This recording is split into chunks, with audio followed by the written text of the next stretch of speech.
Hi welcome to smart అమ్మ vlogs. Bombay రవ్వతోటి ఊతప్పము ఎలా చేయాలో చూపిస్తాను.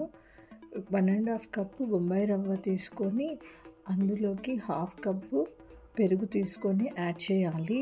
దీన్ని డైరెక్ట్గా కూడా ఇలా వేసుకోవచ్చు. అదర్వైజ్ పెరుగులో ఈ రవ్వ నానబెట్టి ఒక 15 మినిట్స్ తర్వాత కూడా చేసుకోవచ్చు. నానబెట్టి చేసుకుంటే చాలా బాగుంటుందండి. టైం లేక ఇలా చేసేస్తున్నాను. ఇలా కొంచెం సాల్ట్ యాడ్ చేసుకోవాలి. టేస్ట్ కోసం అని చెప్పి కొంచెం వాటర్ కూడా కలపాలి.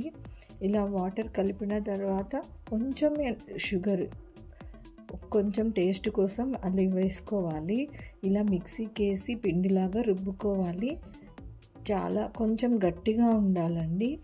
ఎందుకంటే ఊతప్పం అనేది కొంచెం మందంగా వేస్తాం కాబట్టి దోశ అంతా పలుచగా ఉండకూడదు. ఇది పలుచగా ఉంది కానీ నానిన తర్వాత గట్టిగా అయిపోతుంది.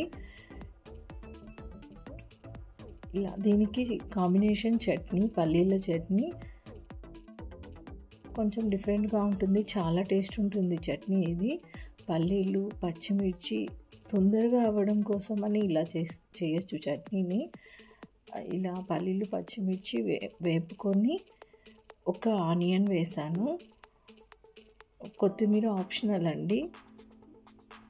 దానికి తగినంత సాల్ట్ వేసుకొని దాంట్లో తగినంత చింతపండు వేయాలి. కొంచెం వాటర్ కలిపి మిక్సీ పట్టుకోవాలి. అంతే అండి. చట్నీ చాలా టేస్టీగా ఉంటుంది. ఫాస్ట్గా అయిపోవాలి, టైం లేదు అన్నప్పుడు, ఏం చేయాలో తెలియనప్పుడు ఇలా చేసుకోవచ్చు. కానీ దీనికన్నా నానబెట్టి చేసుకుంటే బాగుంటుంది. కొంచెం ఈను యాడ్ చేయాలండి.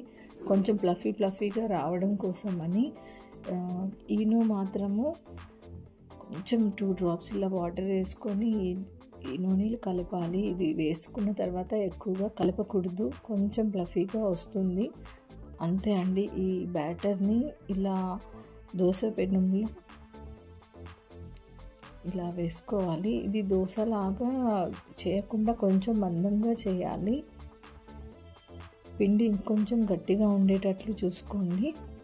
జస్ట్ ఫస్ట్ దాన్ని నేను దోశలాగా స్ప్రెడ్ చేస్తున్నాను. టేస్ట్ మాత్రం చాలా బాగుంటుంది. ఇది మాత్రం డెఫినెట్గా చెప్తాను. ఇలా రుద్దకుండా ఇలా మూత పెట్టాలండి కంపల్సరీ.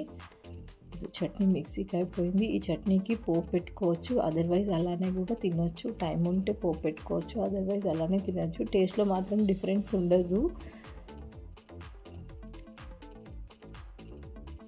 ఇలా చూడండి.